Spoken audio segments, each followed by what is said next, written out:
Pangit talaga siya, Sal. Kanina, pantingin siguro dito yung preso siguro. Hindi niya pa nakita yung itlog. Kanina, no? O ano? Yun na rin yung ano.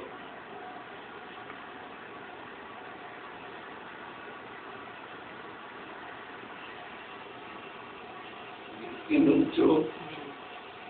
Tapos,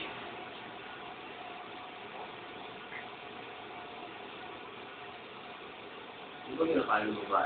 hindi yan. Ginalinis-linis ko yun.